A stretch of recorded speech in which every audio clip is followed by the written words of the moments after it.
Bonjour, aujourd'hui on va décortiquer une réaction chimique qui ressemble à s'y méprendre à un tour de magie. On va voir comment un simple morceau de cuivre peut donner naissance à une sorte de forêt magnifique de cristaux d'argent. C'est tellement beau qu'on dirait que c'est truqué. Mais non, c'est de la science pure et c'est absolument spectaculaire.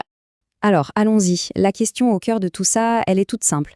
Qu'est-ce qui se passe concrètement quand on met un fil de cuivre dans une solution de nitrate d'argent?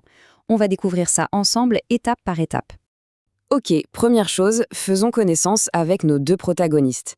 Ils n'ont l'air de rien comme ça, chacun de leur côté, mais vous allez voir que leur rencontre va déclencher quelque chose d'assez incroyable. D'un côté, on a donc le cuivre, un métal super commun que tout le monde connaît. De l'autre, le nitrate d'argent, une solution qui a l'air aussi simple que de l'eau, elle est parfaitement transparente, rien de fou, séparément. Mais quand on les met ensemble, c'est là que la magie opère. Maintenant, il faut qu'on regarde ce qui se passe à une échelle complètement invisible, au niveau des atomes. Parce que c'est là, au cœur de la matière, que se joue une sorte de danse chimique qui est le vrai moteur de tout ce qu'on va voir. Alors, ce processus porte un nom un peu technique, une réaction de redox. Ça peut faire un peu peur, mais en fait, l'idée est toute simple. C'est juste une histoire d'échange. Le red, c'est pour réduction, et le ox pour oxydation. En gros, un élément va donner des électrons et un autre va les attraper. C'est tout. Et voilà qui fait quoi dans notre histoire. Le cuivre, lui, il est oxydé. Ça veut juste dire qu'il perd des électrons. Et pile au même moment, les ions d'argent qui se baladent dans la solution, eux, ils sont réduits, c'est-à-dire qu'ils récupèrent ces électrons. C'est cet échange tout simple qui est à l'origine de tout. Et la conséquence de cet échange, elle est double. Le cuivre, en perdant ses électrons, il se dissout et il vient former du nitrate de cuivre. C'est d'ailleurs ça qui va colorer la solution en bleu. Et pendant ce temps, les ions d'argent, en récupérant les électrons, redeviennent tout simplement de l'argent. De l'argent pur, solide, une vraie transformation de la matière sous nos yeux.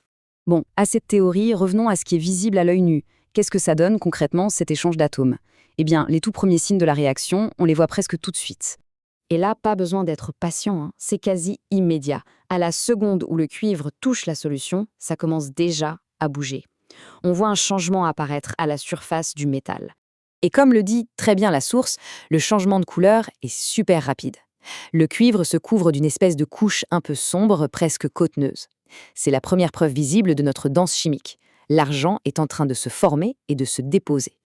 Mais attention, ce petit changement de couleur, ce n'est que le début. C'est, on va dire, le lever de rideau. Le vrai spectacle, lui, il est sur le point de commencer. La naissance de l'argent sous sa forme la plus impressionnante.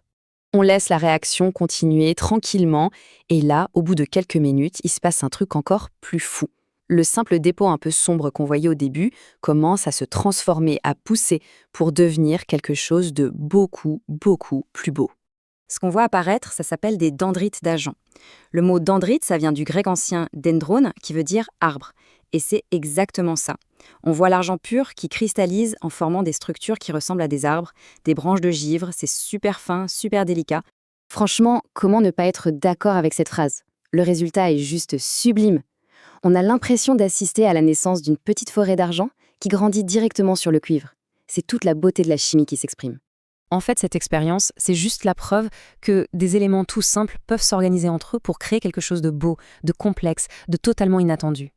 Et ça amène forcément à se poser la question combien d'autres réactions aussi fascinantes se cachent tout autour de nous et qui attendent juste qu'on prenne le temps de les regarder. Voilà une question intéressante sur laquelle on peut réfléchir. À très bientôt.